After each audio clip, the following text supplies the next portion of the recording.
hallway. Can you believe it?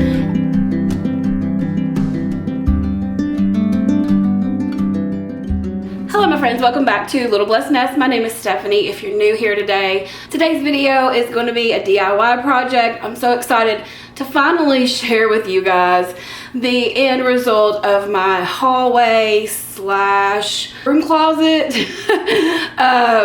DIY project that my brother and I have been working on for a while now. It's been a long time in the making and I've had a lot of comments of people asking, how's the hallway project going? Check it out.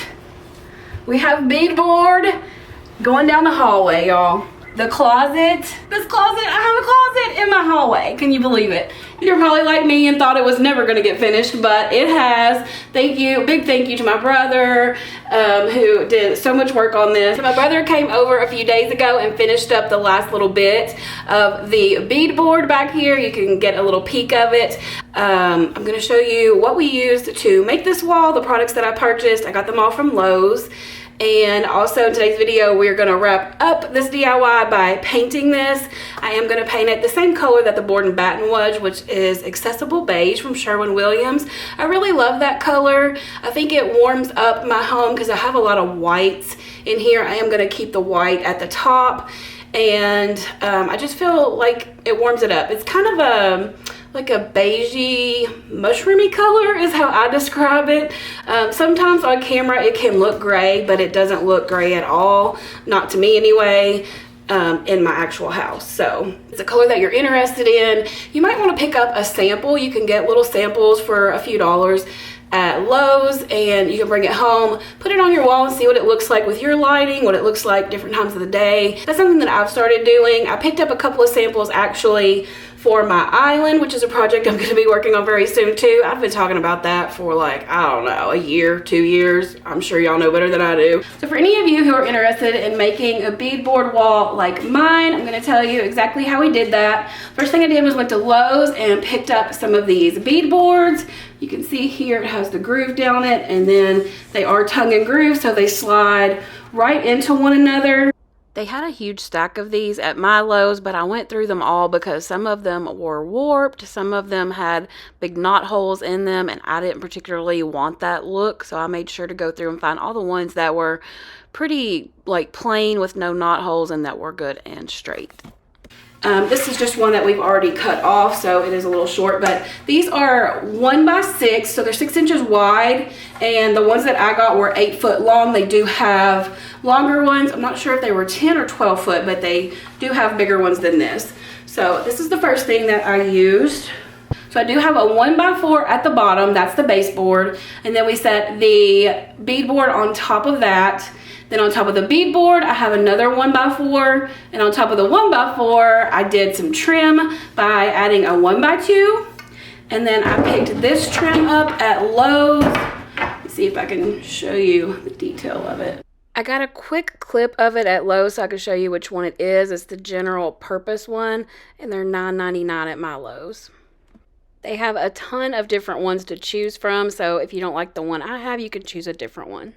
I put the 1 by 2 on top of the 1 by 4, and then I nailed the trim piece onto the 1 by 4. It'll make more sense when I show you in the video, but these are the items that you need to do this project. Also, you will want caulk, so at the end of your project, you could caulk around any seams that are showing. My brother also picked up this wood filler. This is what I'm using to fill in all the nail holes and any places where there might be a little like gap in the wood where maybe we cut it a hair too short or whatever the reason might be. We're gonna go in and fill all these in with this wood filler. This is DAP Plastic Wood Professional Wood Filler. We're gonna fill those in, let them dry, and then I'm gonna sand them down, and then we'll be ready to paint. I used my 18 gauge Craftsman brad nailer to nail them to the wall, and then I also used this, what do you call this? It's not a hammer, a mallet. I use this mallet to kind of hammer the boards in together so they were nice and tight. If you use a hammer, you could potentially damage the groove parts, the tongue and groove. So I definitely recommend getting one of these if you don't have one already. This did come in handy. Now, a lot of people will also glue the panels to the wall. I'm not somebody who likes to use glue, and that is just because if you change your mind and you want to do something different, which I'm really bad about that, but I don't anticipate that happening with this project. But still, mine got really damaged just from using caulk and paint. It still tore the drywall really bad. So I can only imagine how much worse it would have been if I had to put glue on the back of these. So I'm not a professional by any means. I'm sure a professional would tell you to use the glue. That's just not what I'm doing. So you do you. So let's take a look back at how we started this process earlier this week. We went ahead and put some trim around the opening to the closet that my brother had already built. We used 1x3s down the sides here. And then I decided that at the top I wanted to do it a little different, make it a little more detailed, kind of like my window in my kitchen. So what we did is we put a 1x2 on its side at the top, and then added a 1x3 and then another 1x2 on top. So you can see that's what we're doing here, is determining how exactly I wanted it, because at first I was just going to go ahead and put a 1x3 there and make it simple, but then I decided, like I said, I wanted it to be a little more detailed, and I'm really happy with how it turned out. I think it looks really good. Once we had the trim to the closet finished, we went ahead and started on the beadboard. The first thing we did was nailed this 1x4 across the wall, and we did that so that we could go ahead and get that one straight and level, and then we cut the actual beadboard to fit underneath it. So we measured each one individually. Another reason we did it this way is just because, like I said earlier, my walls are not completely straight. The floor is not completely level, so each board could possibly have to be a different height. So that's why we went ahead and did it this way, and then measured each one of them on their own.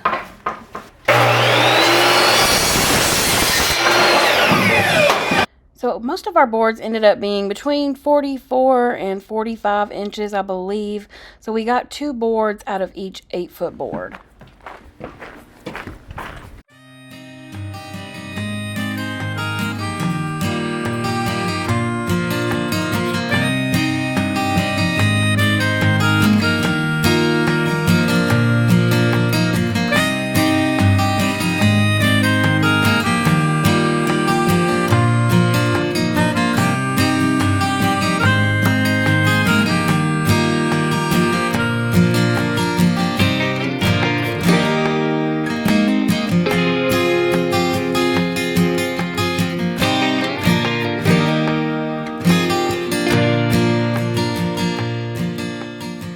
While Daniel was putting up these pieces, I went ahead and went out and cut the other piece of trim so that we could go ahead and get that up. I'm all over the place when I do projects, y'all. I don't do them in order. I'll get part of it done, and I'll get bored with that, and I'll start another part. It gets annoying for people who are working with me, I'm sure, but that's just how I operate. So I'm like, let's get this trim up. I want to see what it looks like with the trim. So I went out there and cut that, and he's putting it up. But you can see here how he put that right on top of the 1x4 and right under the 1x2, and it just makes a nice little trim, makes it more interesting, and looks, I think, more professional this way. So I miscalculated how many boards that I needed for this wall, and ended up being short a couple of boards. So we're wrapping up for the day right here. I'm going to have to go to Lowe's again and get more boards to finish this one and to start the other side as well. We were also checking to see what size boards I needed to get to finish trimming out the inside of the closet. And we decided to go with a 1x4, which I didn't have on hand either. So I had to go back to Lowe's for more beadboard and some more 1x4s and trim. My friend is helping me out with my project on this day. It was a cold and rainy day, much like it is right now. I hope you guys are all warm and safe in this terrible weather. We're going to start working on taking down this board and batten. I'm going to show you what the wood looks like. So because I was on a tight budget, I bought the cheaper wood when I did this project, and you can see that it had knot holes in it and it just had a lot of imperfections. Because the first side went up pretty easily, I was expecting the same with this side of the wall, but it did not turn out that way. Just got started and I already have problems. See this right here? This is caulk. You know how they, not caulk. Is it caulk? Yeah. Because you know when you do projects, they tell you to caulk everything, right? So now I have this caulk line, and if I pull it off, it's gonna tear the drywall.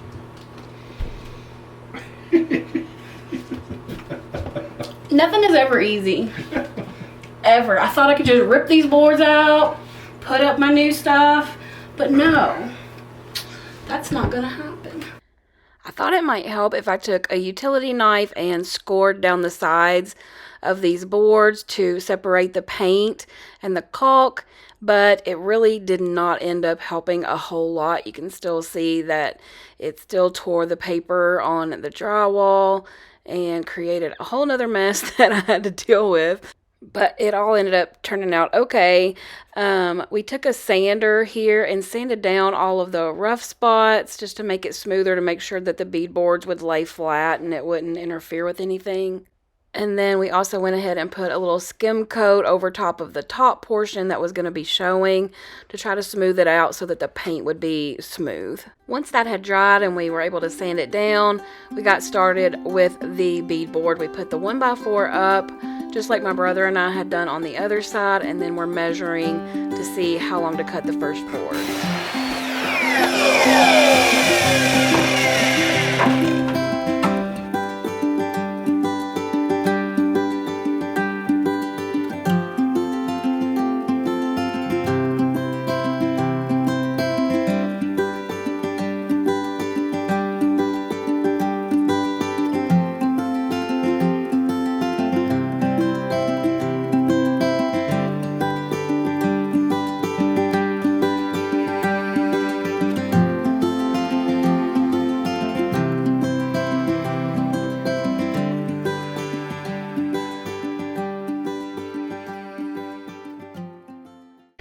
So right here is where we ran into trouble again with this wall. It dips in right here at this point, and it's causing the beadboard not to lay flat against the wall. It's wanting to push out. And this is as far as we could get with it, because if we just kept adding it on, it's going to push out away from the wall. We're not going to be able to get it to lay flat, not going to be able to use the brad nailer to hold it. So my dad came in and he was looking at it to see if he could figure out what we could do about it. He tried putting some nails in there, some different kind of nails, and that didn't help. What we really needed to do was find where the studs were, but we didn't have a stud finder. So we played around with it for a little bit, tried to figure it out, tried to find a solution, and just weren't able to. So we decided to wait and get my brother to come back over and look at it, see if he had a stud finder. So we're calling it a day once again, and we're going to start fresh on another day. Drive something up in there to at least hold it in like that. See how it's wanting to go out right there? Welcome to day 1695 on what was supposed to be a simple and easy DIY project. My brother's here once again to save the day. Daniel solved the problem.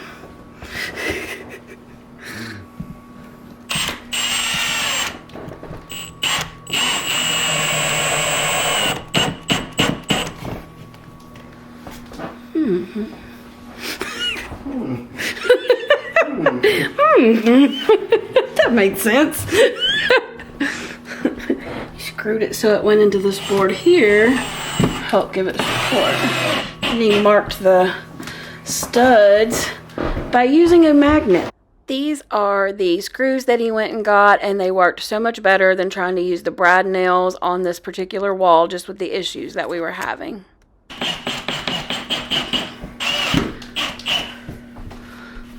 He's got it fixed, man. And look, you can't even hardly tell it. You fill that in with some wood filler.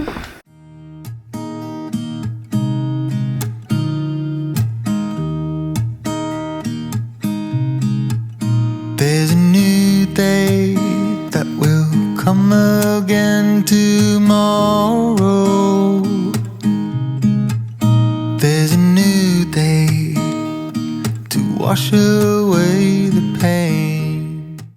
So this is what the hallway is looking like right now before we get started painting. I just think it looks so much better, so much more professional already than what it did before, just from using better quality wood. It doesn't have all the imperfections in it that the other one did. Now, if you're going for a more rustic look, that might be fine for you. I really wanted mine to look more smooth and polished, and I'm really happy with it right now. So all of the old boards that we took down, I am going to repurpose, so it's not going to waste. I'm actually going to use that for a future project, so stay tuned for that.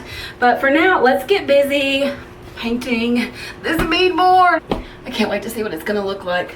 Alright friends, it's another day, hopefully the last day of this DIY project. I got it finished putting a second coat on the beadboard here and do the other side. I haven't started the other side yet. Also, you're probably going to notice that I'm painting all this with a paintbrush, and that's because I forgot to get a paint roller and I don't want to go all the way to Lowe's to get one, so I'm just making do.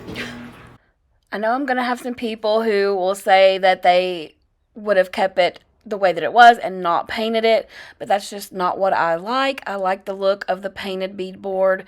I think it gives it like a kind of a cottagey feel, which is something that I go for.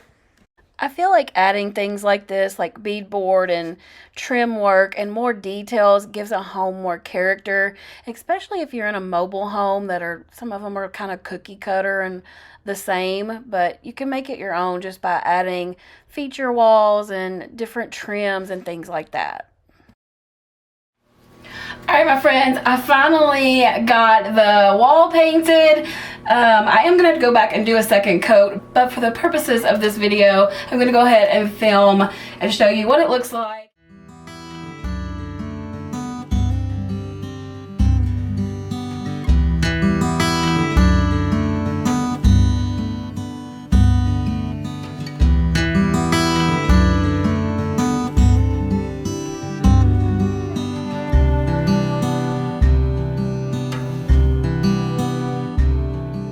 Please keep in mind that I haven't decorated as much as you can decorate a hallway, but I haven't decorated it yet. I am going to be putting some pictures on the wall here. I want to put some of my nieces and nephews down both sides. There's 8 of them, so I will have 4 on each side.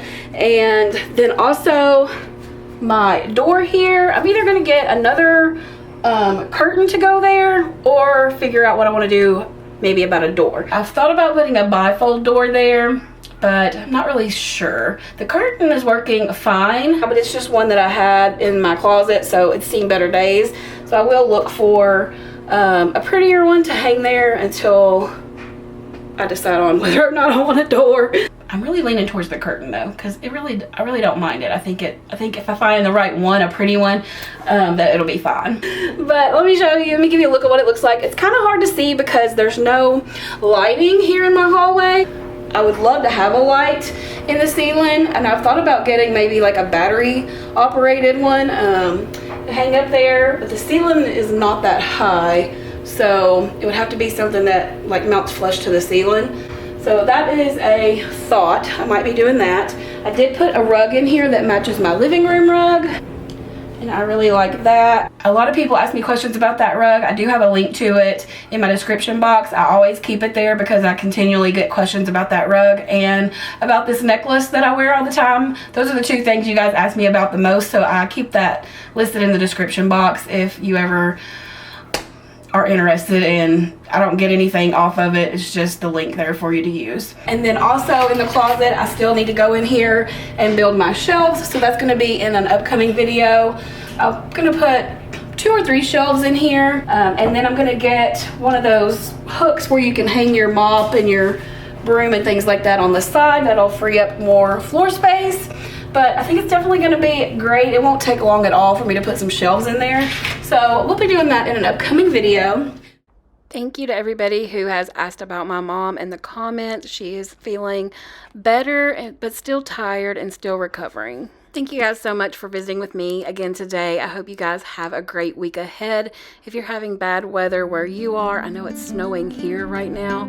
Just stay safe, stay warm and cozy. I hope you guys have a great week ahead. I'll see you in the next video. Bye.